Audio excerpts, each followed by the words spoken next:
starts out with everybody doing a verse of car sounds with your mouths. Right, here we go.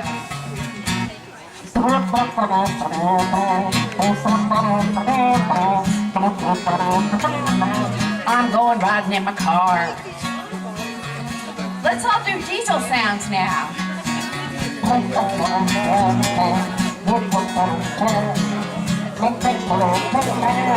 Let's go riding in my car. Now let's all make the sounds of a solar-powered car.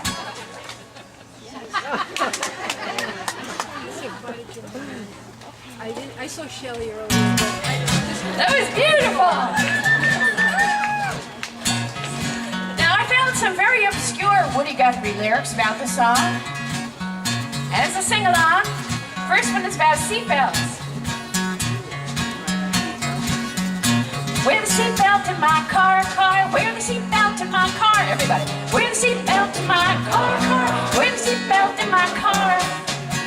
What's something else you can do in a car? You can sing. Singing in my car. Singing in my car. Singing in my car. Singing in my car. You can play the radio in your car. Play the radio in my car. Play the radio in my car. W and USB in my car. Radio in my car. And WFUV too. There's a lot of things you can't do in the car. One is no drinking. No drinking in my car.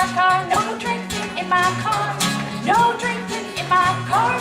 No drinking in my car. No putting makeup using the rear view mirror in my car. No putting makeup on using the rear mirror. No in my car. No makeup in my car. No makeup in my car. No texting, great idea. No texting in my car. No texting in my car. No texting in my car. No texting in my car. No cell phones. Everybody get out your cell phone. And I want you to make it ring during this verse. I'll wait for you. Oh, there's a lady who's moving her lips. She's still here. No cell phone in my car. No cell phone in my car. No cell phone in my car. No cell phone in my car. Now this verse might really change your life. This is a very, very important instructional verse. I was once in a New York City taxi that was just driving way too fast. And I said to the driver, please slow down. And he says, nope. So I said, if you don't slow down, I'm going to cry. He said, I don't care if you want to cry. I said, if you don't slow down, I'm going to jump out of the car. And he said, I don't care if you jump out of the car. I said, well, what can I possibly say that will make you slow down? And he said, there's only one thing you can say to a New York City cab driver that will make them slow down. And you know what that is? This is really true. He said, what you got to say is, if you don't slow down, I am going to throw up. That will do the trick. No throwing up in my car. No throwing up in my car. No throwing up in my car. No throwing up in my car. I'll take you riding car. Take you riding my car. Take you riding my car. Take you riding my car. Thank you so much. Thank you, Mr. Percussion Man. Now I'm going to read you, this is a very obscure Woody Guthrie story. I wrote a book last year, well it was published last year, and in the book I wrote about traveling with Bob Dylan's Rolling Thunder Revue back in 1975. Did any of you go to that show? What city did you see it in? New York City, Madison Square Garden, where did you see it? The Garden? Anybody see it anywhere else? I was there for the first week of the tour. I was along with Lena Spencer, owner of the Cafe Lena, and every concert ended with, "This land is your land." And each star took a verse. Well, the day that we were leaving the tour, we were in a rest stop, and Bob Dylan sat down with us at our table. And I told him I liked the whole show, especially the ending with everybody on stage together. And he said, thanks. So I was trying to think of something to say to keep the conversation going. So I just blurted it out. I said, do you know that verse that Arlo Guthrie's Native American friend wrote, "For this land is your land"? And Bob Dylan said, no. How does it go? So I told him, it goes, "This land is your land, this land was my land, until I sold you Manhattan Island. You moved our nation to the reservation. This land was stole by you from me. Well, Bob Dylan laughed and thanked me and got up. End of story. So my one and only conversation with Bob Dylan, and I tell him how a song goes. So the book publisher wanted to keep the story in the book, but we needed to get the name of the person who actually wrote that verse. So I Googled that verse, and I ended up at Pete Seeger's website. I know that's not a phrase you ever thought you would hear back last century. Where that verse was listed, but it doesn't say who wrote it. So I emailed Appleseed Records, Pete Seeger's label, and Jim Musselman emailed me back that according to a book about the song, it was written by someone named Cappy Israel. I've never heard of him, so I go online to find him. God bless you. Doesn't sound much like a Native American name, Cappy Israel. So I Googled it, and I found news footage of an older woman in her 70s named Cappy Israel being interviewed on the street about politics, especially Barack Obama. So she looked to be, rather old and very political, so I figured, oh, that must be her. So I keep Googling, and I find an email address for her, which ends with @cruzio.com. I know that address because Dancing Cat Records out in Santa Cruz has cruzio.com in their address, and I remembered in the news footage that there were palm trees on the street behind Cappy. So I emailed Cappy, but it bounced back.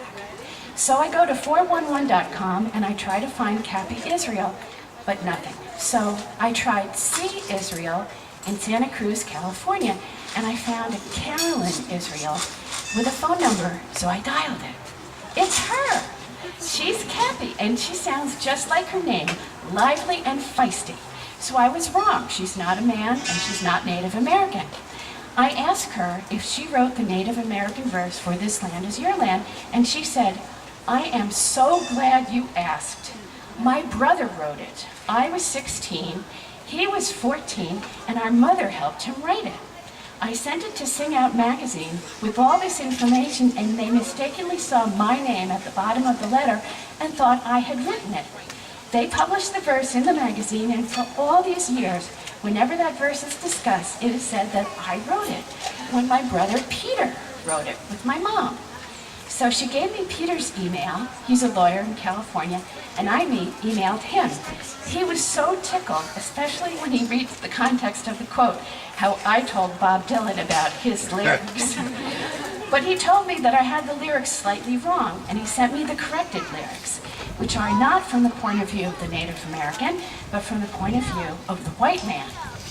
This land was your land, it was not my land, until you sold us Manhattan Island. We pushed your nations to the reservations. This land was stolen by you from me. He later emailed me that the last line really should be, this land was swiped by you from me. So I corrected the lyrics. Peter also confirmed that his mother Elizabeth helped write it. She's 93 years old and she lives in a Quaker community in Santa Rosa, California.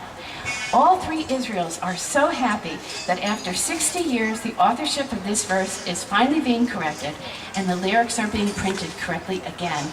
Though the folk process had changed the lyrics somewhat, now they are back to the original. All I was trying to do is get permission to run the lyrics, but I ended up getting a whole lot more.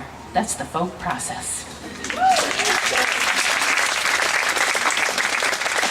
Thank you.